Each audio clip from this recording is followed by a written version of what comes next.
Hi, everyone, and welcome to episode 2 of the live podcast. Today, we are talking all about staple base crops, which are things that you can grow in the garden to really start to build dishes from and basically create the backbone of your garden to plate meals. So, just like in the pantry, we can have base crops in the garden, and these are really going to help us build our self-sufficiency and be able to create a lot more meals solely from the garden, or at least mainly from the garden. So today I'm going to do a little bit of an introduction on what base crops are, what sort of they are to me, because they are going to be different for everyone as well. We are also going to do a highlight of the week, just like we did last week, and a plant of the week, which I'm loving. So I'm excited for that. And then we're going to jump in. I actually reduced this down to 10 staple base crops with a few extras on the end, so that it didn't go on forever and ever, because I could talk for ages about plants. Don't get me wrong, but I am trying to keep these to an hour. So let's see how we go. I have got a few little extras at the end, but if you do have any questions and you are watching this live, then make sure you jump into the live chat and just pop a Q in front so I can see those in between all the other comments and messages, and we'll do a bit of a Q&A at the end and a catch up, and we'll see what's been happening over in the live chat. So if you are listening to this as a podcast and you aren't able to see the visuals, I do have slides and images for a lot of these staple base crops, so you can go back at any time and refer to those. Will be on the Sustainable Holly YouTube page, all of the replays. I think actually you can watch the video on Spotify as well. So if you are listening to this as a podcast on Spotify, you can watch this video. So without further ado, let's get started. I did want to give you a little bit of an update on the goals as well that we set in the last episode, where I'm at. Keep me accountable, you guys. I need this accountability because I've been a little bit slack. So I went away on the weekend camping and I have some catching up to do. Our poor little seeds that we planted last week on the show, they got a bit neglected over my camping trip, but I have given them some love and they are under a light now, so that's going to help speed them up. And I just had a look before as the show was starting and I can see things popping up. So because I planted them all randomly, I could not tell you what one is popping up, but something's popping up. We have one, which is very exciting. We'll be able to watch those and I'll be able to show you those as they grow behind me, whatever side it is, the side over here under this little grow light. So I use that grow light a lot for winter germinating, really. It's very bright and sunny in my kitchen, so I don't necessarily need the light, but I thought that might help speed up the process anyway. But yeah, my highlight of the week is I harvested my first cucumber, a white cucumber. I think it's the White Wonder cucumber. I do have to double check on that and check what seeds I planted, but I'm pretty sure that's what I planted. It is sort of long and white, and I'm very excited to eat that fresh, probably in a sandwich for lunch tomorrow. So that is definitely my highlight of the week. I do love a fresh cucumber. And that is one that's growing in my pallet planters as a vertical crop. Yeah, that's pretty much an update. Honestly, I couldn't tell you that I've done any of those other things on the goals list because I haven't. But we'll be checking in next week, and we are going to be stepping this up because March is well on its way and we need to make some progress here. So, seeds starting, that's also on my list. I didn't want to plant them before I went away for the weekend, so that's why I haven't started my seeds yet, but tomorrow it's all happening. All right, so let's jump into my plant of the week. What do you think it's going to be? Perennial? Annual? Let's take a look. All right, so this one is actually an annual. So as much as I do love my perennials, I do grow annuals, and this is an exciting one. So this photo on the slides, if you are watching this live, is from last season. This season I have a whole bunch, though, way more than I did last season. I actually have 2 plants on the go. It's a very vigorous growing vining crop. So this is the cucuzza. I don't know, a lot of people haven't heard of this before. I don't know if you've heard of tromboncino, because it is similar to that. It is a type of squash. It's sort of like a summer squash, and it's an Italian heirloom, and it grows to be about 1 to 2 meters long. And I think that's why I love it. Just so unusual. Like, it's not that many things you can grow in the garden, and it's, 2 meters long. So just something that's a little bit different, and you can use it just like you would any squash, I guess, maybe like a butternut as well. So if you let it go a little bit longer, it's going to get a little bit more firm, just like a butternut, but also kind of similar to a zucchini too. So you can use it in stir fries, all the things. It's an edible climber, so that's another great one to have in the garden, because you can use it to climb over trellises, create some shade for your annual veggie patch as well, if you do have it climbing over things. It's pretty heat tolerant, honestly. I have it out the front garden, which is very hot, and I also have it in one of my pallet planters, which gets very hot as well, and it's been fine. I've found it like pretty hardy, and it's an abundant producer. Like, there is a lot of fruits on this thing.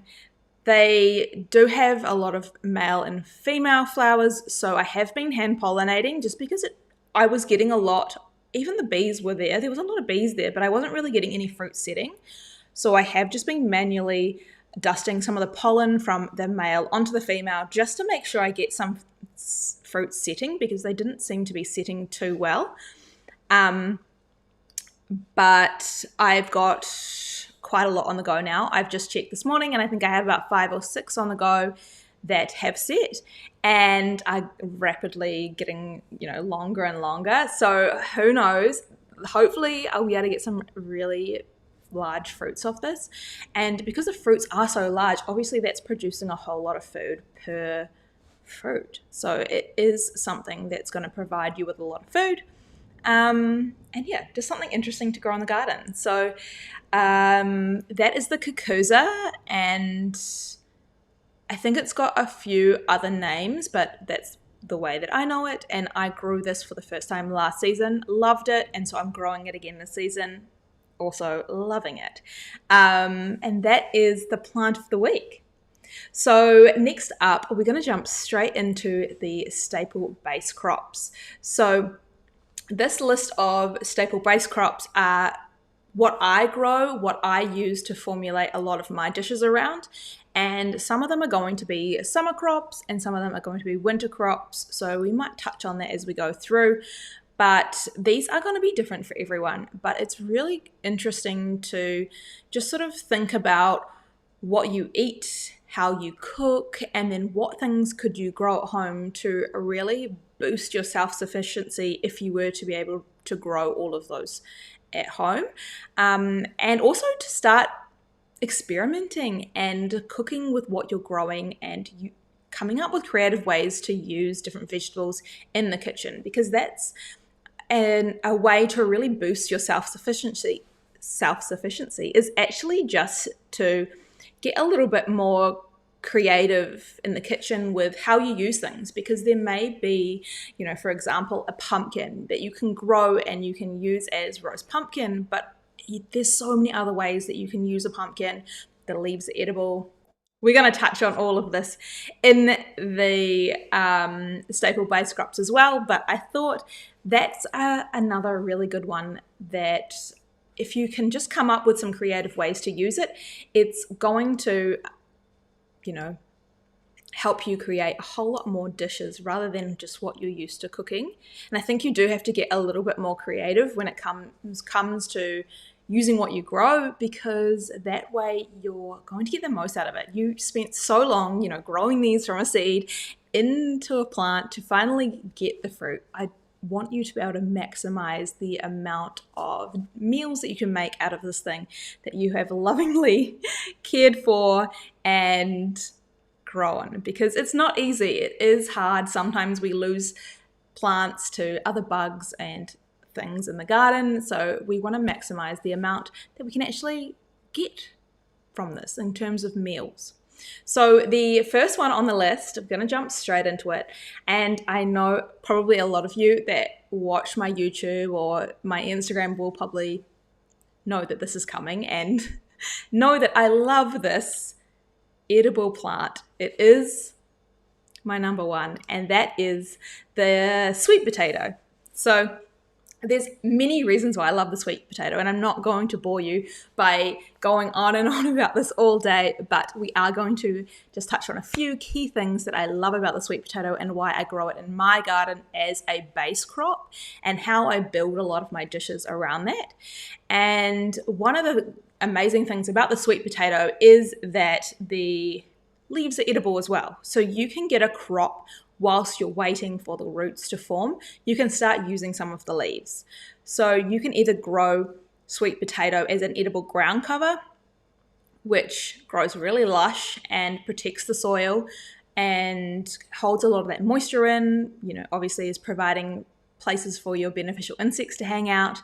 But you can also grow it vertically. So I have it growing vertically as well, and that is a great way if you don't want it to smother all your other plants, because it does have a weed-like sort of invasiveness to it, because it is so rampant and it grows wild, and that's what I love about it. But if you are growing it in a veggie patch, it will overtake a lot of your other plants. So that can be a reason that you want to plant it maybe in a container, maybe in somewhere that you can grow it vertically and sort of stop it from smothering out any of your smaller sort of things.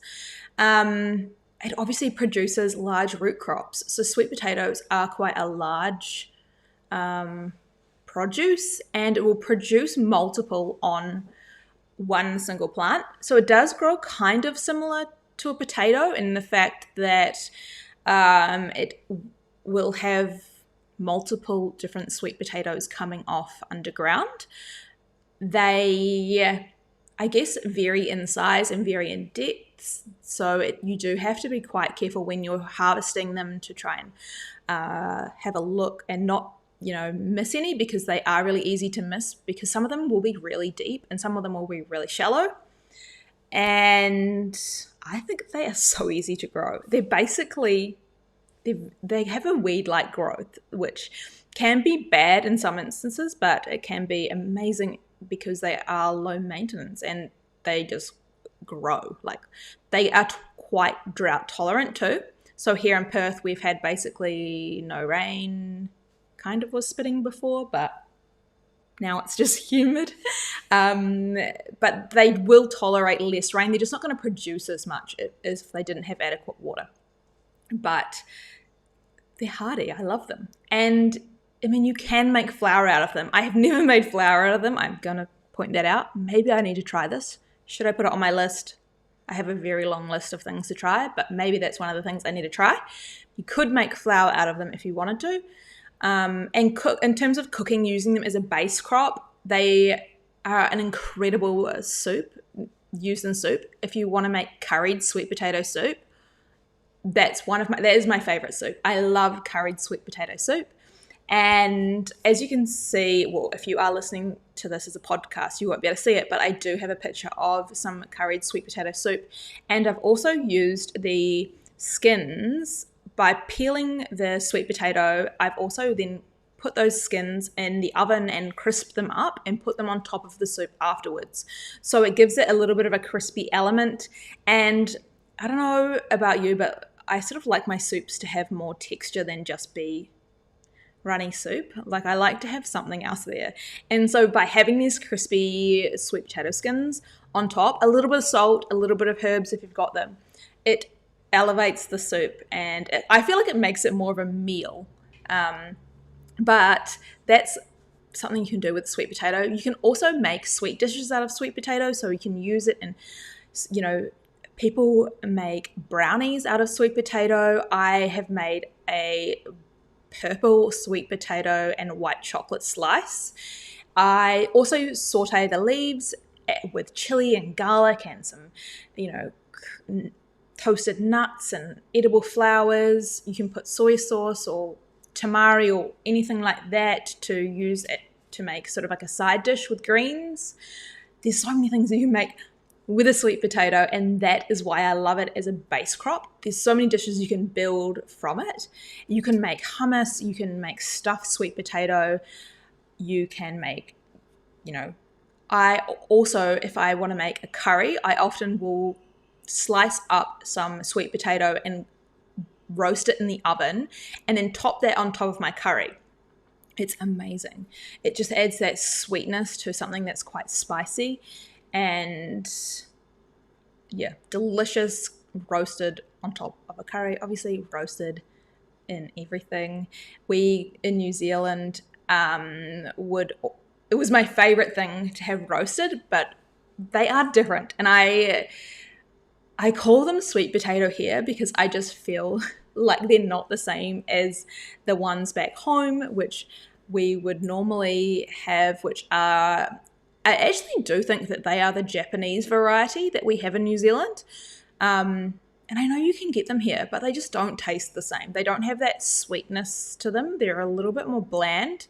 And the gold ones, to me, taste a little bit more like pumpkin. And the purple ones, there's two different purple ones that I have. So I have a purple, all purple, purple on the inside, purple on the outside. And I have the Hawaiian, which is purple on the inside and it's white on the outside. They all have very different textures and are used for different purposes. The purple ones aren't very good roasted. They're better for, I guess, mash or baking or something else. Not so great roasted, I haven't found. The purple ones oxidize a little bit as well, so they'll go pretty much brown as soon as you cut them. So you need to get them in the water quickly so that they don't go brown. But yeah, I'm not going to go on all day about it. I promise that is it for the sweet potato because it is incredible in my eyes. It's just a really generous plant and it's going to produce a whole lot of food that then you can build all these dishes from, and you have a really good building block towards self-sufficiency. The next one up is chard. And again, you know I love my rainbow chard. I have this growing nearly all year round, but there's obviously different types of chard. So there is Swiss chard. There's some different varieties of that in terms of, I've grown I think it's the Ford Hook, which produces massive leaves, and the stems on that are huge, like huge. It produces a whole lot of food. It's really easy to grow.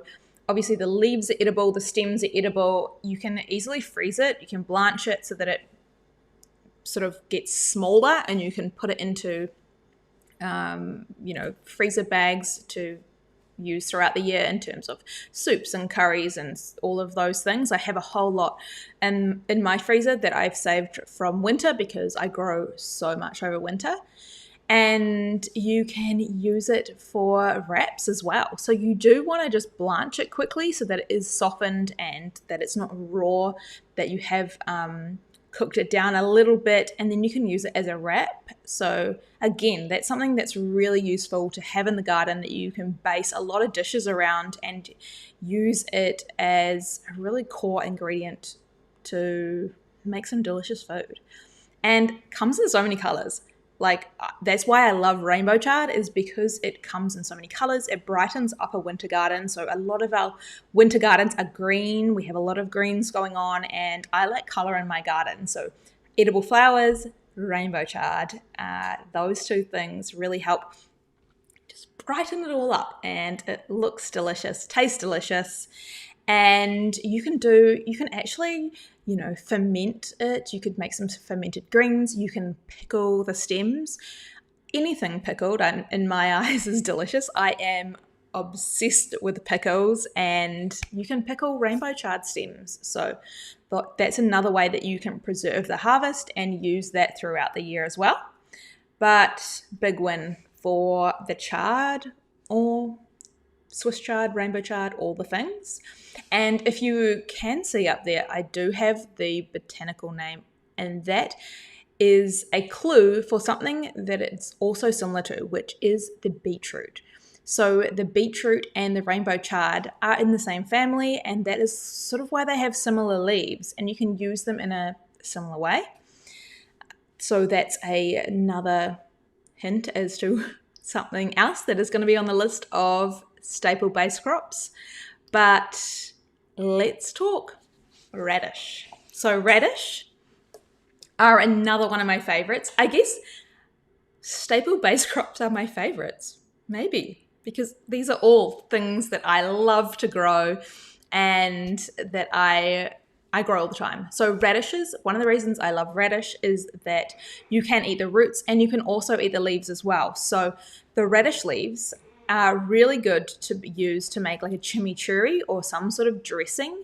So if you are using radishes in a salad, you can also use the leaves to make a dressing for that salad, and that is a huge step towards creating a more self-sufficient homestead, or to just create more garden to plate meals using the whole vegetable.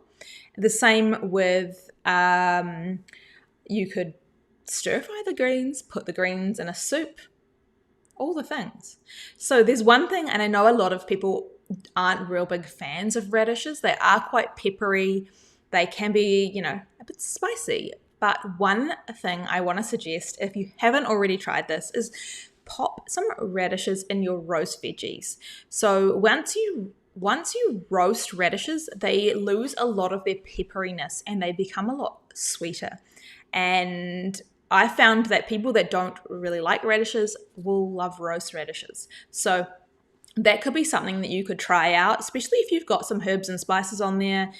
And it's a great one to love because they grow really quickly. They are one of the quickest things that you can grow.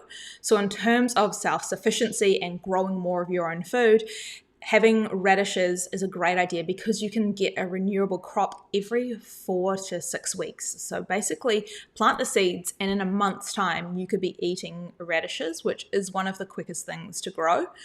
And yeah, obviously you've got your leaves and you've got the root crops. They don't take up a whole lot of space, so I pop them in between all my plants. So once I've got my gardens planted, that's when I just go in with the seed fairy and I sprinkle some radish seeds all in between everything else because they grow really quickly. And by the time, if I've planted for example, if I've planted cauliflowers and broccolis, but I plant radish all in between, my radish are ready well before the cauliflowers and the broccolis are even tall enough to shade them out.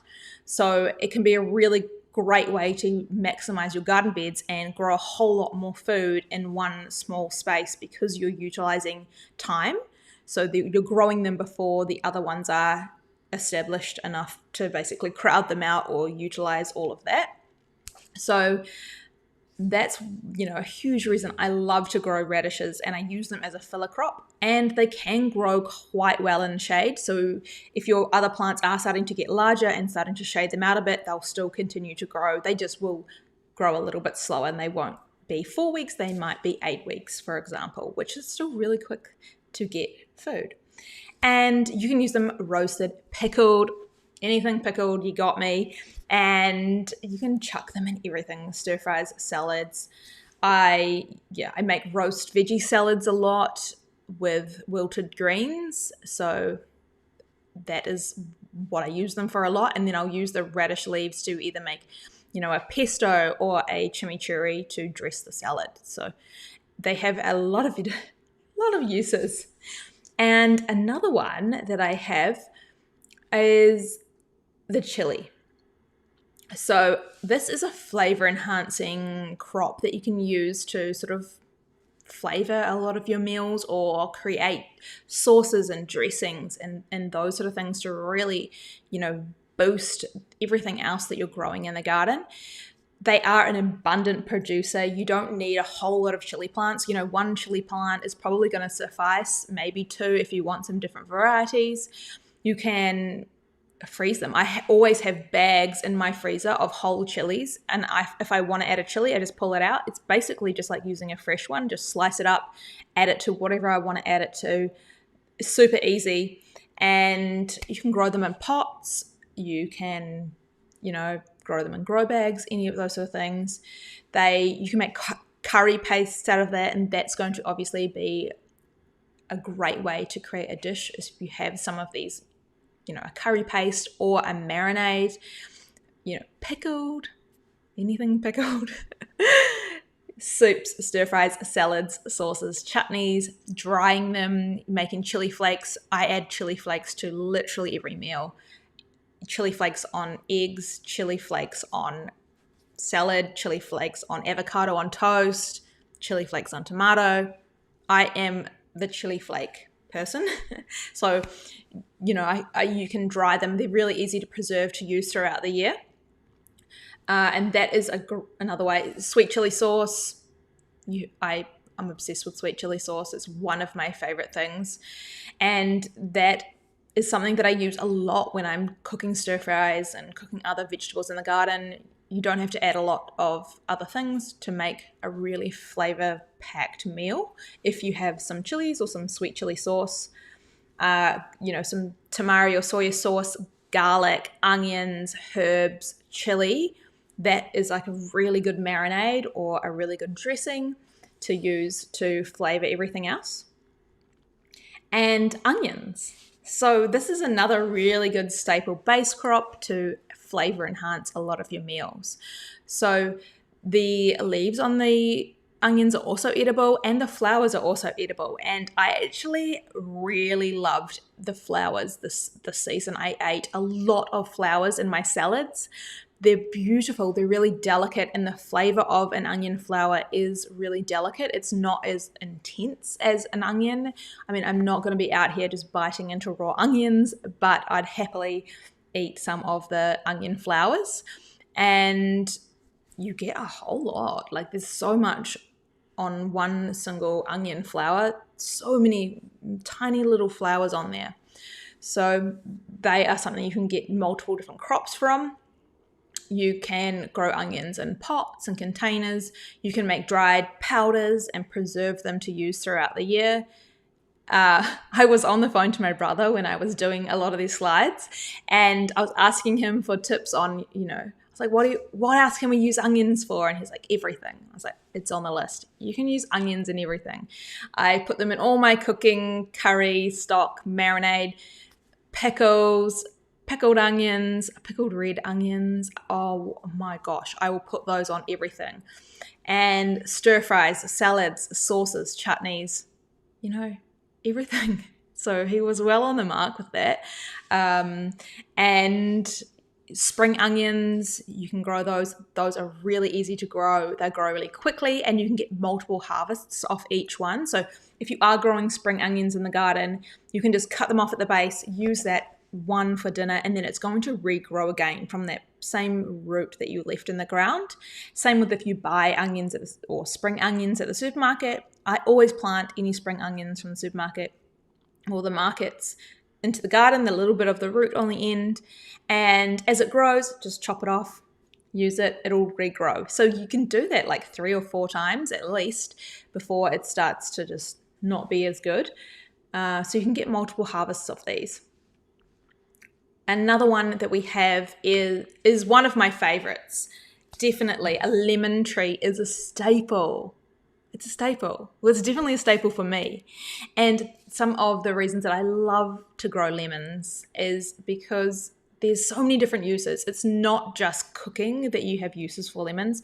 They have uses for like medicinal qualities. Lemon and honey, if you are feeling like you're getting sick or a cold and flu is coming on, a sore throat, that is amazing, as well as garlic as well.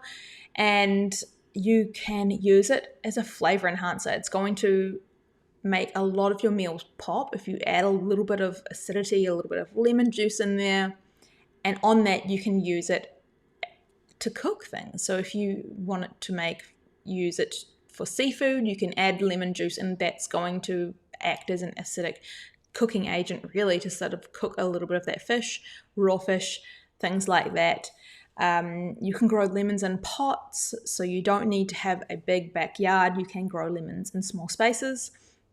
You can use it for cleaning products. Lemon skins, once you've used the actual lemon, the lemon skin has so many different uses: to make cleaning products, to dry and make powders, to then use on cakes and baking and all sorts of things. I think it's a really versatile crop, and you don't necessarily just need to be using it for cooking. And obviously dressings, marinades, pickles.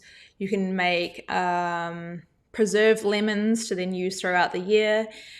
Tea, I make a lot of dehydrated lemons to use in tea during winter or in cocktails, or even just juicing the lemon into ice trays, and then you've got little cubes of lemon that you can then put in cold drinks and tea, all the things.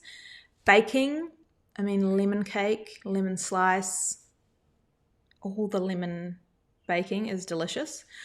And it's great for flavor balancing. So if your dishes are too sweet and need a little bit of sour, then I cook a lot of Asian inspired dishes. So for me, lemons and limes are a huge staple because they help me balance those flavors, balance the sweet, the salty, the sour, all of those different elements to make a really delicious dish.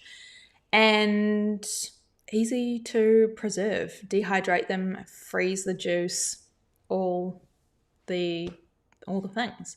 I know a lot of people have lemons in their garden. It's probably one of the first things that people plant in the corner of the property, and it is the it's the only edible plant that was here on my property when I purchased it.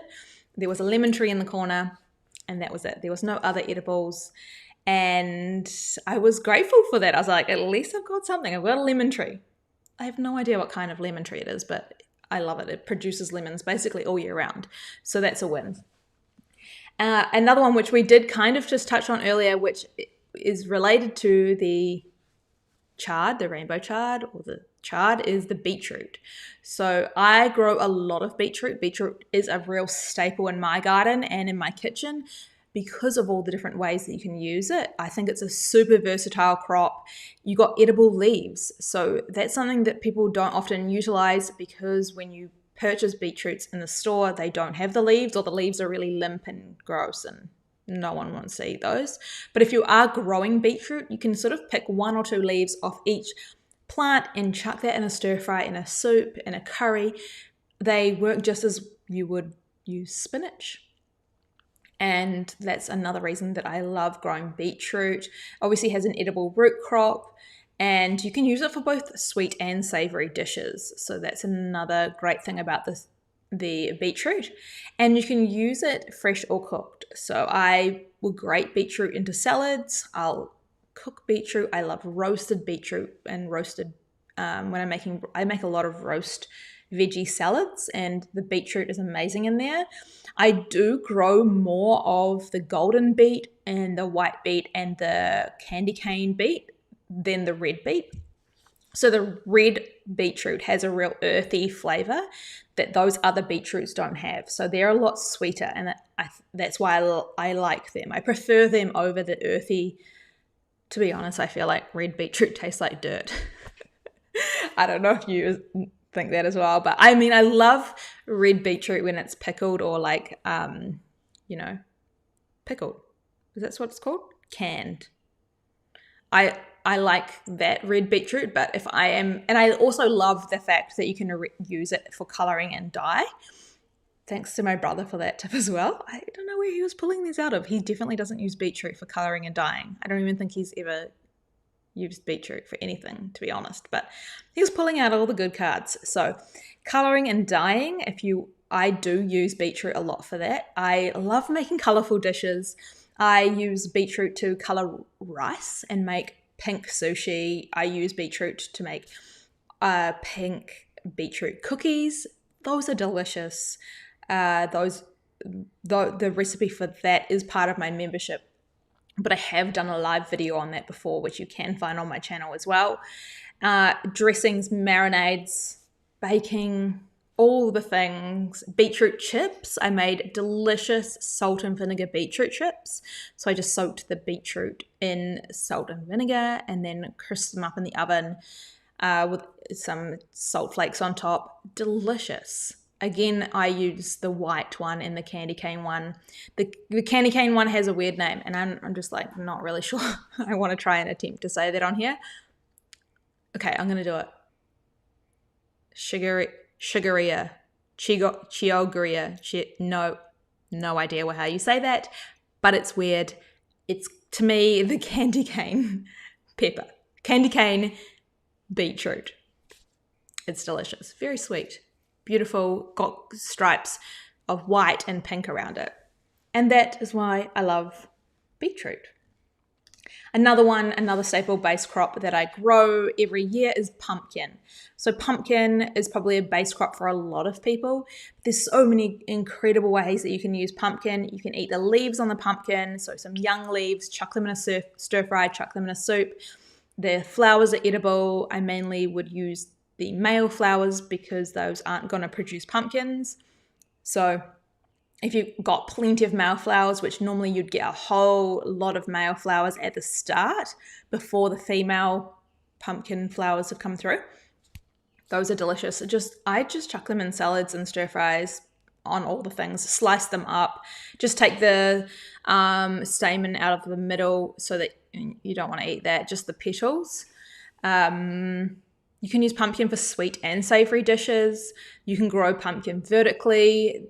They're pretty easy to grow. Like, they normally will just grow by themselves out of the compost most of the time, especially butternut pumpkins. Those love to volunteer, which I do not complain about. They store well, so you can store pumpkins for longer term and you don't have to do a whole lot. You just need to clean them up, cure them by letting them sit in the light to sort of go a little bit harder, and you can keep them for like 6 months. It's super easy. You can use them to make soups. The seeds are edible on some pumpkins. Not all pumpkins are the seeds. They sort of are harder to get to. So I would eat the seeds on the squash type of pumpkins, like butternut, things like that. The seeds are delicious, like crisped up in the oven. Put some flavors on those. You can also make seed butter out of them. Obviously, mashed pumpkin. You can use pumpkin to make sort of some sauces, and it's often used as a replacement for a lot of things and to sort of bulk up a sauce. In pasta, like creamy pumpkin pasta, delicious dish. Stuffed, you can use it to make veggie stock, hummus, curries. I mean, pumpkin is amazing. I use it for a lot of different dishes. The lasagna as well. So the lasagna that I've got in this photo on the slide, I've got a layer of beetroot, a layer of carrot, a layer of pumpkin, and then the top creamy layer, which is a layer of cauliflower and cheese. So lots of veggies in there, and it was delicious as well. So that is the pumpkin. And next up, we've got cabbage. Cabbage is another great staple base crop, and people don't necessarily use it very creatively. I feel like a lot of people get really stuck with cabbage, don't know what to use it for, but there are some really creative ways that you can use cabbage, and it's delicious. So if you haven't tried roast cabbage steaks, you need to try roast cabbage steaks. I love them. So to make a roast cabbage steak, you just slice up a cabbage into like steak pieces, I guess, drizzle on some olive oil, add some flavor in terms of herbs, spices, some salt, pop that in the oven, roast it till it's like, I guess, starting to go golden, and then pop a dressing on top of it at the end. So I did like a beetroot sort of style dressing, but you could pop anything on there, a pesto, a creamy aioli maybe, or something like that. And delicious. Roasted cabbage needs to get higher up on the list of things people use cabbage for. Also, cabbage pancakes. I think that they're actually called cabbage pancakes, but I call them cabbage fritters because that's kind of the vibe they're giving me. But like shredded cabbage, and then it's a Japanese style dish, and it is so, so, so good. And then a little bit of fresh salad on top of that. Cabbage are pretty easy to grow. You can use the leaves as serving dishes, so you can use them as little bowls to pop, cabbage bowls. Have you not done that? You should do that. And wound healing, a lot of cabbage is used to soothe and calm down inflammation. You get a lot of food out of a cabbage. A cabbage can go a long way. That's another great thing about the cabbage. And you can use it in soups, salads, fritters, roasted, fermented. So you got your sauerkraut, obviously, to use to preserve it long term. Stir fries, curries, sauteed cabbage. You cannot beat it. Sauteed cabbage with butter, salt. That's all you need. And it's so, so, so delicious. You can use it for stocks. You can dry cabbage, pickled cabbage. You can also make rolls and little wraps from cabbage and then put like a tomato base on top, pop it back in the oven, and it's delicious. I also use red cabbage a lot for dyeing and colouring things because, again, it has a really strong pigment in it, just like the beetroot. So you can use the purple cabbage for a natural colouring. And next up, cauliflower. So cauliflower is another really versatile crop to have in the garden. It produces a large amount of food on each plant, and also the leaves are edible. So you can start eating the leaves as the plant's growing whilst you're waiting for the cauliflower to be ready for harvest. So quite often I have really densely packed gardens. I like to have a lot of diversity in there. So what I will do is I'll pick off some of those big outer leaves that are shadowing other plants, and I'll use those in a stir fry, in a soup, all the things, as I'm waiting for that cauliflower to be ready. Now, cauliflower rice, that is super easy to make. All you do is literally grate your cauliflower into tiny little ricey pieces and use it as you would. I pop it in a like a big wok with some olive oil and some flavors, some herbs and salt and all of that. And that's cauliflower fried rice. Add in any of your other things you would normally add, like onion, grated carrot, shredded cabbage, some soy sauce or some tamari, some chili, some garlic, all of these things on our list, and you have yourself some cauliflower fried rice. Delicious, healthy alternative, and you can create a whole dish basically from the garden, which I love to do. And then that cauliflower rice, if you just shred up the cauliflower into little grains of rice, I guess is what you would call it. You can also use that to make pizza bases, to make crusts. There's so many different ways that you can use cauliflower to replace, a lot of things. Like you can use it to replace rice, obviously, to replace flour, to replace pasta. You can make gnocchi, so many delicious things with the cauliflower. Also creamed and mashed. So that's what I used to make my lasagna. I sort of made a creamy mashed cauliflower, and I used that in place of the cheese sauce. And you can use it to make, pizza base, roasted, again, delicious roasted steaks, cauliflower steaks, just like we did the cabbage steaks, cauliflower steaks, delicious. And that is it for my core list, but there are a few others. So if you were thinking, where was this one on the list? It could be in here, which these ones here I use a lot, but I don't necessarily rely on them. So tomatoes are a great base crop because you can make tomato sauces, you can make, passatas, all of these things that you can preserve to use throughout the year to make dishes from. So tomatoes are an incredible base crop. I don't tend to grow I don't go all in on the tomatoes. I find them, it's really hard to grow them here because I go away for every summer and that's when tomatoes are growing. So I always struggle with the tomatoes. But tomatoes are a really good base crop because you can make a lot of different dishes from using tomatoes and from using preserved tomatoes. Again, zucchini, that is another really good base crop because you can use it for so many things. You can use zucchini just like, I guess, similar to how we were talking about the cauliflower. You can use zucchini to make fritters, you can make zucchini pasta, you can make zucchini pizza bases, you can make so many amazing things with zucchini. It can really replace a lot of those pantry staples. Apple. Now, apple is something that I had growing, but I need to replace it because it did not survive. And I think an apple is a really, really good base crop because apple can be used for sweet and savory. You can actually replace butter with stewed apple in a lot of baking dishes. So apple have a really diverse range of uses in the kitchen.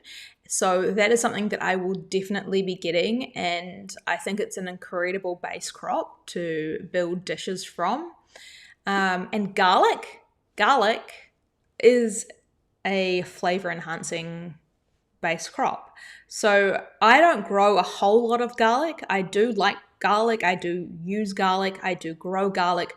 I just don't use it as a base crop for me. But for a lot of people, it would be a base crop because they have it in nearly every dish. So if that is you and you love garlic and you use it to base and formulate a lot of your dishes from, then that would be something that you would want to use and grow as a base crop. And just on garlic, we do have our next episode coming up. So if you are wanting to grow garlic, you're wanting tips on growing garlic, make sure you take a look at that episode after this. That will be episode 3, which we have some special guests joining us on the show, which is going to be the first time. So that's going to be very exciting. That is already scheduled, so you'll have to take a look at that after this. Parsley, it's a really good staple base herb. I use parsley like as salad. I use it as, lettuce. I use parsley for so many things because it's such a generous plant. It grows like vigorously and you can use it for so many things.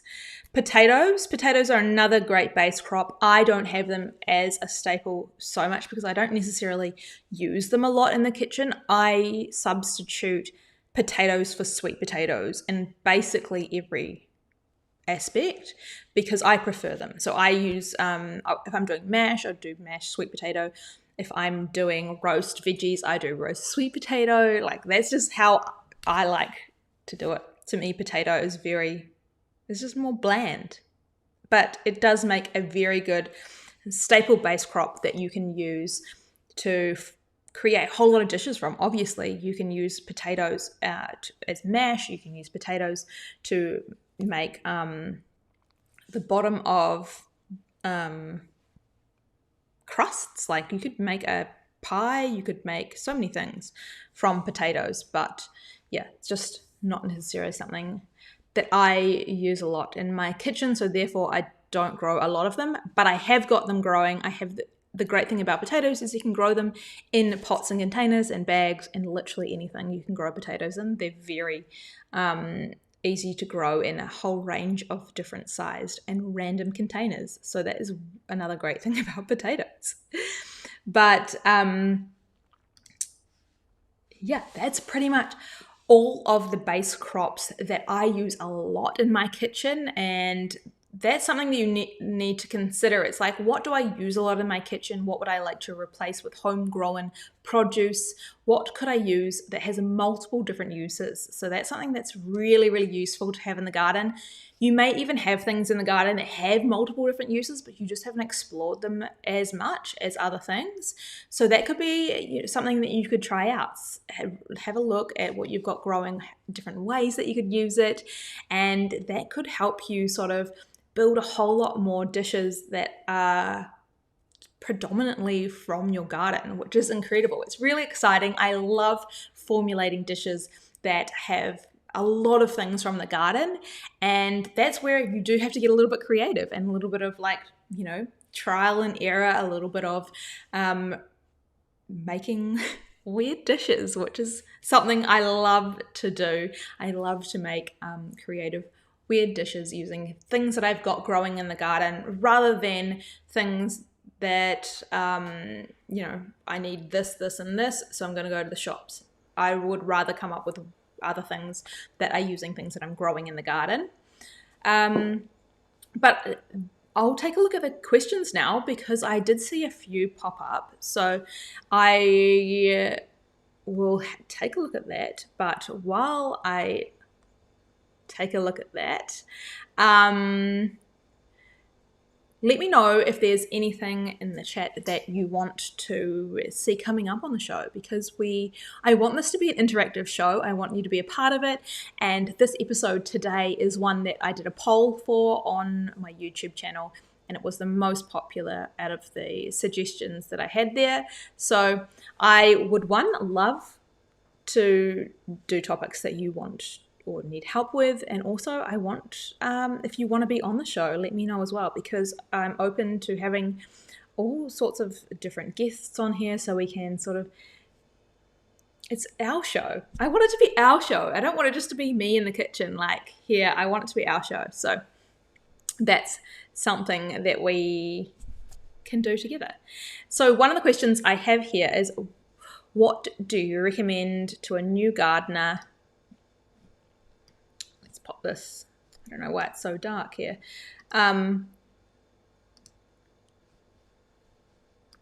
Let me just see if I can brighten that up. No. What do you recommend to a new gardener when it comes to managing the garden, like weeding, bugs, and pruning? So when it comes to weeding, one of the easiest ways to reduce the amount of weeds is to have mulch, because that's going to suppress some of that light. It's going to make it harder for the weeds to come up. But also, I like to grow pretty densely. That also helps reduce the amount of weeds as well by having more plants planted in a small space. That's not loving that.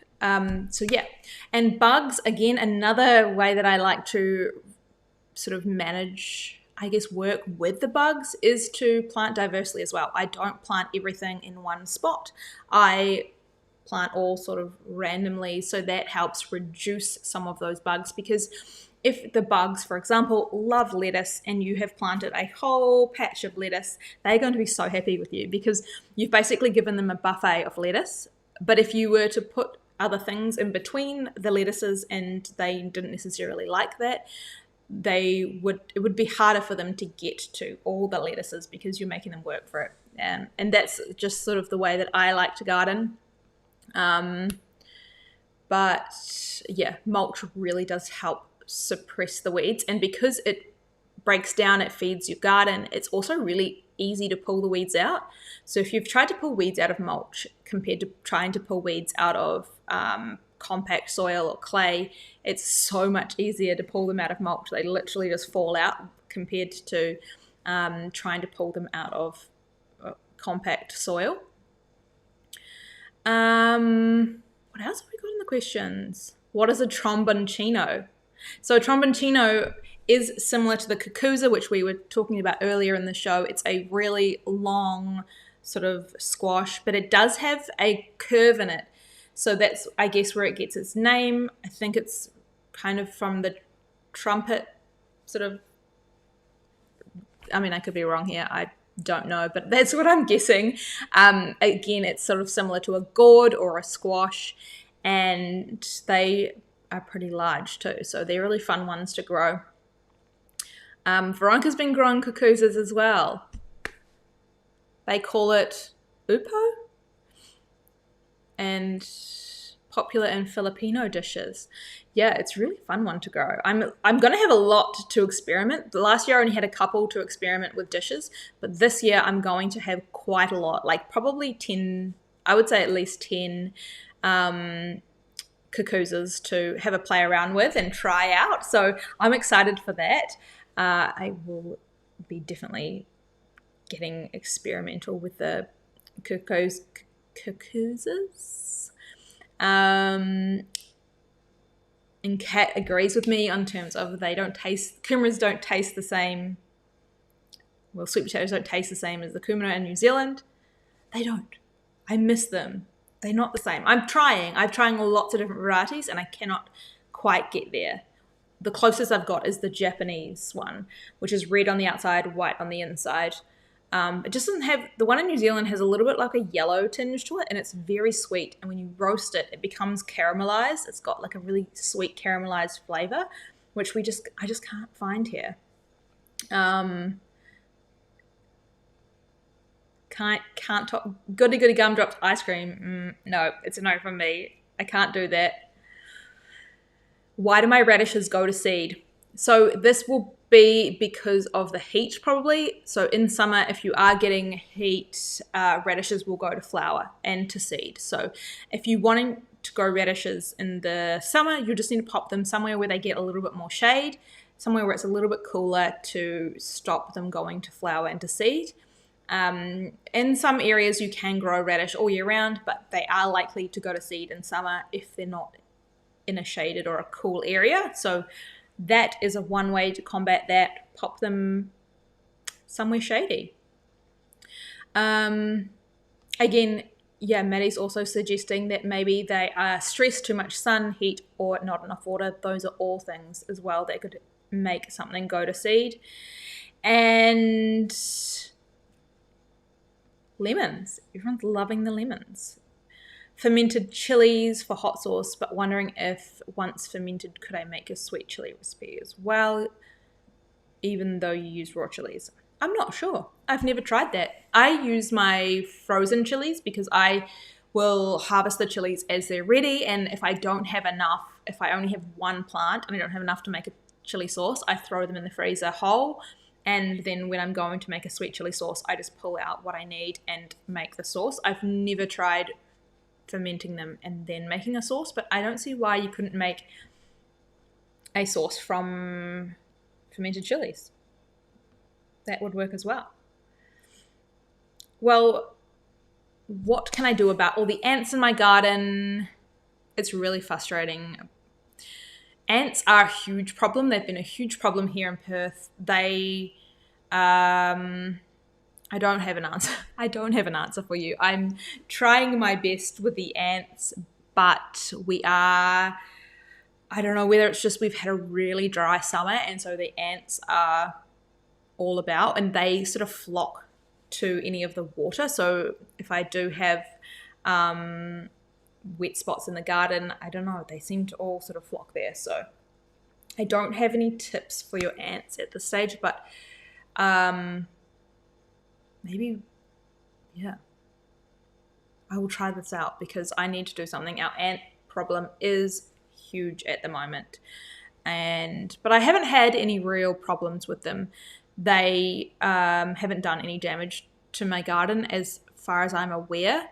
But yeah, we'll have to see. I know ants do sort of go into pots and can make a lot of damage in pots. So in that case is where I put a lot of water in my pots, and I also put a drip tray on the bottom as well, and that means they can't just freely go in and out from the ground into the pot because they have to get through the water. And I sort of flush them out that way because ants make lots of air pockets in the soil, and then your plant's roots are basically just floating around without having that soil and the moisture attached to them. So they do create a lot of havoc in the garden, and especially more so in pots. But yeah. Could you please share an inexpensive way to fertilize your garden? So one of the most cost-effective ways is to turn your waste, as in your compost, into fertilizers. Having a compost bin is going to provide you with a whole lot of soil. It's also going to allow you to make liquid teas, compost teas. So that's where you can get your compost, pop it into a sort of bag, something that's maybe cotton or fabric with holes in it, and you can infuse that into water, and that is going to make a really good liquid fertilizer. But also, just compost. It's a great way to turn your scraps or things that have finished up in the garden into a really nutrient-rich soil or fertilizer for the garden. And that's it for today's show.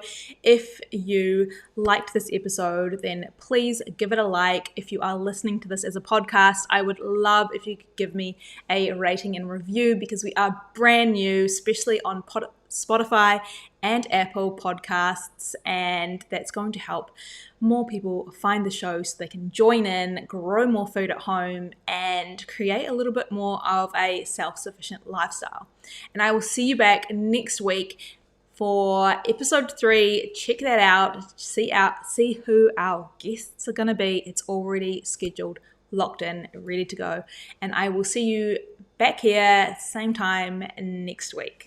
I hope you have an amazing rest of the week and you get to harvest some delicious food from your garden.